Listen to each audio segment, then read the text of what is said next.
Hello, everyone. This is MMA Interesting Prospects podcast. Today, our guest is Aiden Ingram, who will fight on LFA 236, June 26th. Hello, Aiden. How are you? How's it going, Marcin? Thanks for having me, brother. Thank you for taking the invitation. And of course, we will talk about your fight in a second. But let's start from this because you actually had, I think, that overall quite a long break because it will be a little bit less than 2 years, but it's actually quite a long time. So if you can tell hmm me what happened with your career in that time. Yeah, so after my last fight in LFA, it was a great opportunity, great show. I had a great opponent in Chase Whitmer. I mean, man, that kid's a dog. If you go look that kid up, man, that kid is a dog. And I took some time to reassess, and I went back to Arizona. I had to figure out my situation just with like job and like life and like living. I got my own apartment and just had to just put MMA on hold for just for a second because man, I was for the last year and a half prior to that fight, it was like everything was traveling back and forth for camps and coaching and fighting. So yeah, just trying to put a little bit of that on hold and just get my own life, my personal life in check. And then once I got established, I had a couple fights lined up last year, and they unfortunately didn't fall through. I had a fight with a guy named Jose Palencia last year, and he ended up pulling out that week of the fight just on a whim.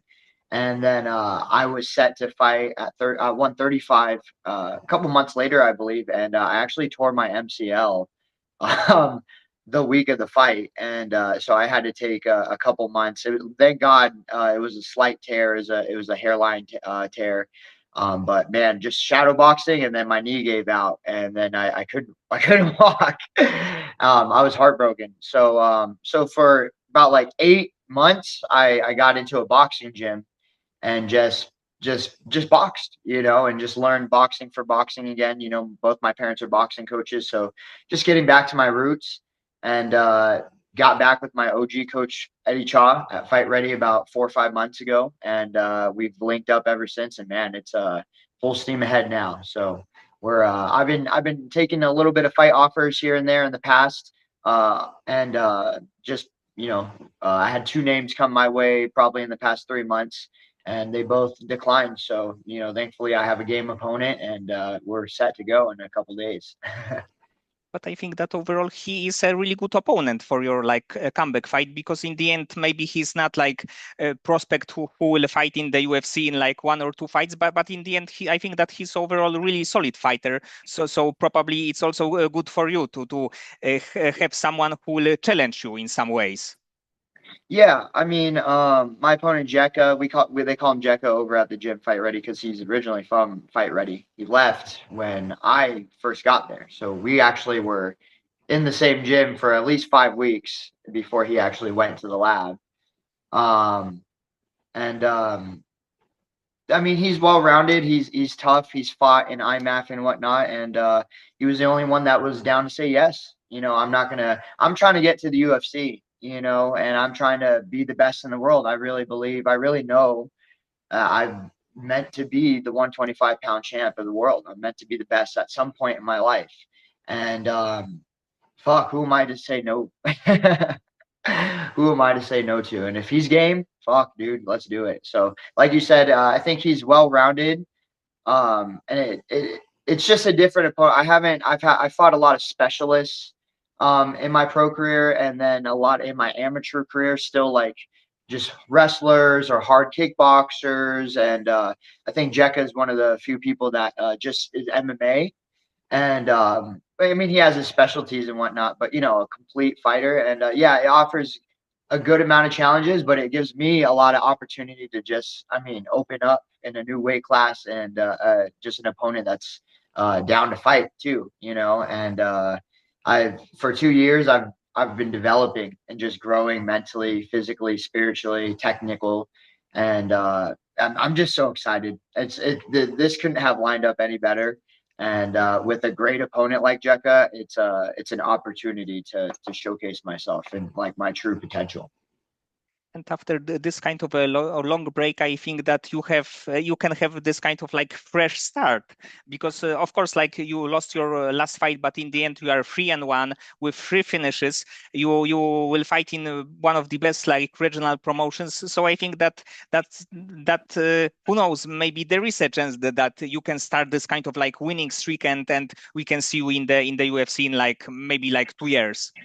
Yeah, absolutely. I think at 125 as well, a brand new weight class, a weight class that I think I was meant to be at from the start.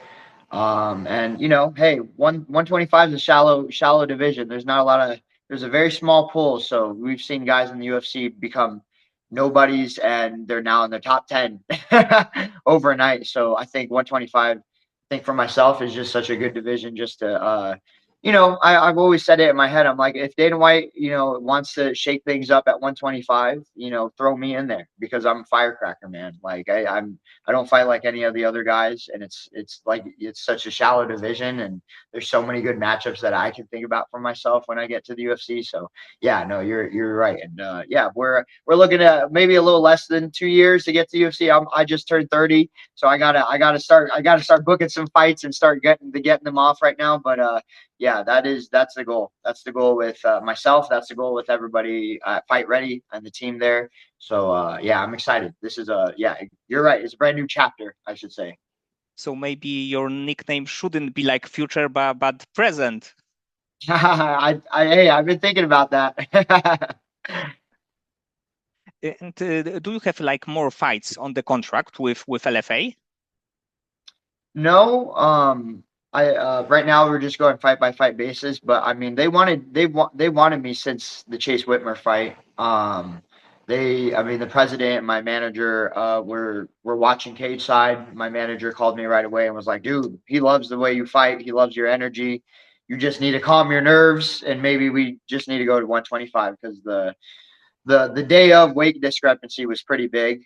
Um, I don't. I'm a pretty small. I'm a pretty small 35er in my own right. Like I don't cut that much weight, so it was just there's a lot of factors in there. But yeah, they liked me. They sent me emails just letting me know about future shows. So again, just I think timing and just life just didn't line up. But we're here, and I'm excited. I'm ready. I've been posting it as my re-debut. You know what I'm saying? So it's like forget the other one because no one you can't even find it on film. They didn't even film it. And two, so it's like, all right, let's just forget about that one. This is the real one. So that's how I'm taking it. And you mentioned that like your parents were boxing coaches. So how old were you when you came for the first time to the boxing gym? My dad taught me like he took me in our basement and started teaching me boxing and whatnot. Probably when I was about 13 years old, and then I got into the gym at the MMA lab um, when I was 14. So And yeah. did you ever think about like going in the like boxing world, so to become a boxer? No, like my parents signed me up at the lab, and then to be a UFC champion was always the goal.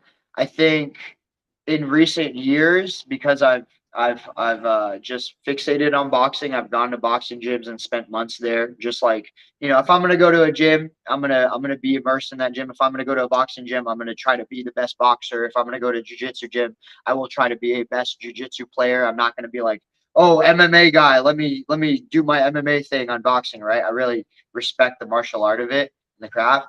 I've had numerous of my boxing coaches just be like, "Hey, if you're waiting, we should get one or two couple pro fights off because I just it's ingrained in me. I love boxing, So, but yeah, it's in the recent years it's been a question, and I've been thinking about it. If I've been waiting so long, I think there's a lot more people in boxing at 125 than there is MMA, and man, who knows if there's money there, and I'll piggyback off it. I'll throw some hands. But in the end, you have also really good like submission game. Of course, like you have two submissions victories as the pro, like few more as the amateurs. So definitely you are not just one fighter with one kind of skill, but you are like overall a good fighter. Yeah, no, definitely having. I mean, you have to be well rounded in this game, and I think my approach is always just trying to finish fights, whether it's round one, two, or three. Thankfully, I've had a lot of round one finishes, and just it's a fight.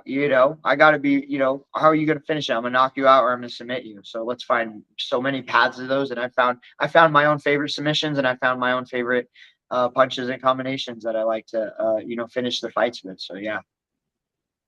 And right now in your training camp, because you mentioned like fight ready, also on Tapology, you have like few gyms next to your name. So for this one, how overall your training camp looked like? So where did you train, and who were like your main training partners? Yeah. Oh no, I definitely need to update my Tapology gyms. I was at Fight Ready and then another boxing gym called KG Quality Boxing out here in Phoenix, Arizona, and just going back and forth between those two, getting my own strength. I have my own strength and conditioning sent to me and whatnot, so that's taken care of. Obviously the majority of the book was at Fight Ready doing the MMA practices, getting in on private camp sessions and just being able to have like 3 or 4 guys come in and just mimic my partner, be my guy, just going through all the details on top of being pushed in the right ways. And yeah, it's been awesome. I've worked with Eddie Cha when he was first at the lab when I was 16, 17. And I worked with Eddie Cha when we did Henry Cejudo's camp for Dom Cruz. And I was actually the Dom Cruz. I was the main Dom Cruz for that camp.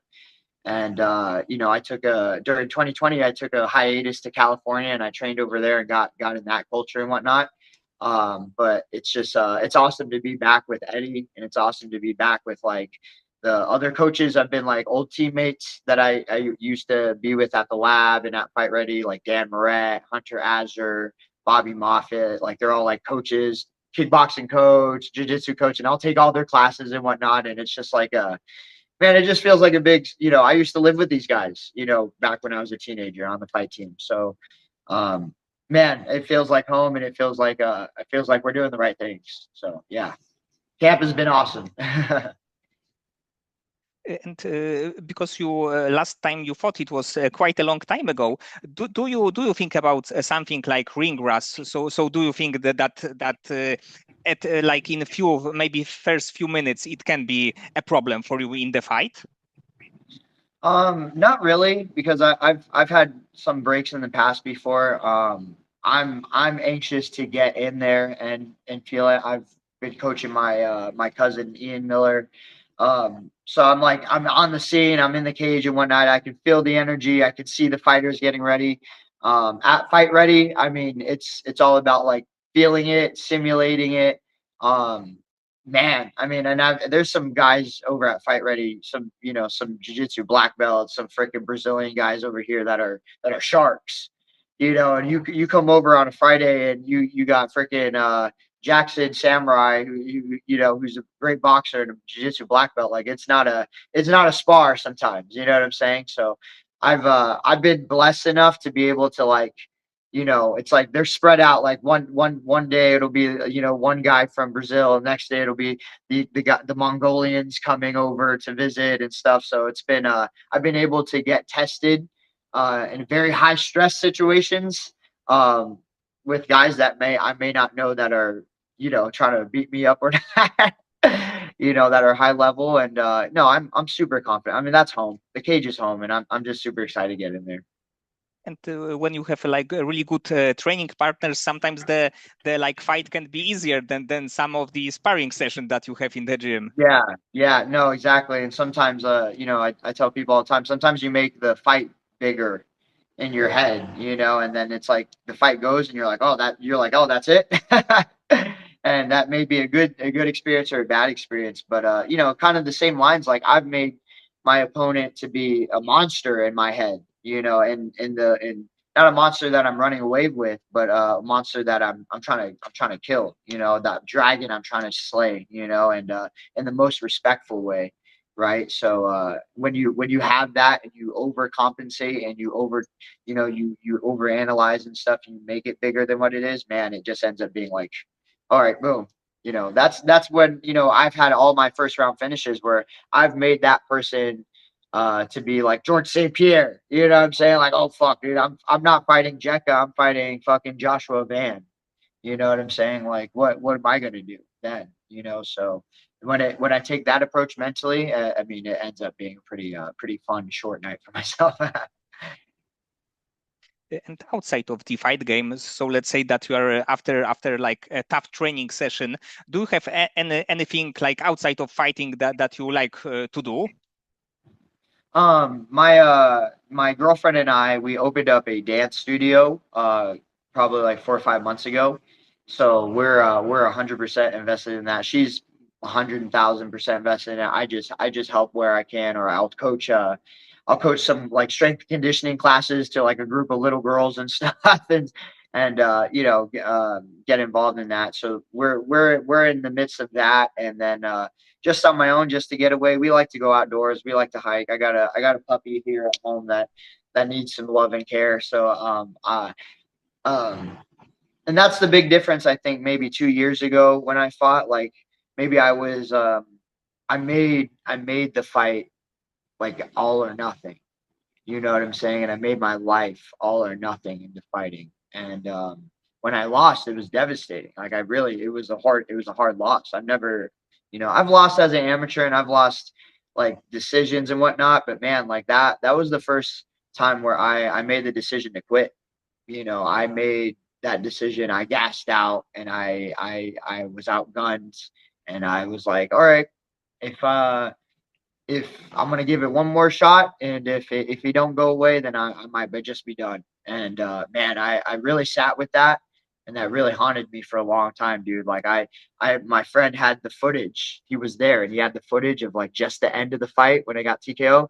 I had him send that to me, man. After every Saturday at sparring, after that, I would watch that footage every fucking Saturday. You know what I'm saying? Like so yeah, I don't know if that answers. I've been in a different state of mind since then, and I'm just so happy. But to go with the balance of things, man, I've learned how to be a balanced man and balance my other part of my life. And some days I'm like, man, I'm beat up and I'm hurt and I want to go, but sometimes I need to focus on my family life, and just chill out, and because I'm doing the right things. Everything's going to be okay. So yeah, but yeah, I'm on a good track, and I'm excited. So So, like, what would be perfect scenario? Because of course you have like overall knockout submissions. So in this one, what would be like the best one? I would want to display a little bit of what I've been cooking on and what we've been doing on at Fight Ready. I would like to show a little bit more of a technical striker prowess. Like I've shown in the past where I'm willing to bang, I'm willing to brawl and swing crazy sometimes. I've got better hands than what I've shown, and I've got a lot more crisper movement. And I think at 125, like man, like I'm this is like Super Saiyan. I feel like I'm stripping off the real weight, and this is where I'm supposed to be. So I just um I just want people to see and just see my fight and just want to see it again. I want people to see me uh, and see my presence and see that I'm 100% of who, like, my honest self in the cage. I don't try to be anybody that I'm not. I don't try to fake nothing. I don't try to fucking try shit that's stupid. Like I am just 100% my authentic self. I put my heart out there, and I want when people see me fight, they resonate with that and they love it. And fuck, that's what I want people to see. I want people to see me fight and love it, you know. And fuck it, if it's a knockout, if it's a submission, I don't give a fuck, dude. If it's 3 rounds that looks like Justin Gaethje and Ilya Taporia, and I gotta fucking make that man quit on the stool, like fuck, dude, like let's do it. Okay, Aiden. So many thanks for the time and for conversation. Of course, I hope that you will win your next fight. Maybe not the like fight of the night, but maybe like finish of the night. But Yeah, a little shorter, right? yes, maybe with not much of the damage, but definitely I hope that not only you will win this one, but you will be back in the cage quite soon. Yeah, we'll get a streak going for sure. Thank you so much, brother. Thank you for having me.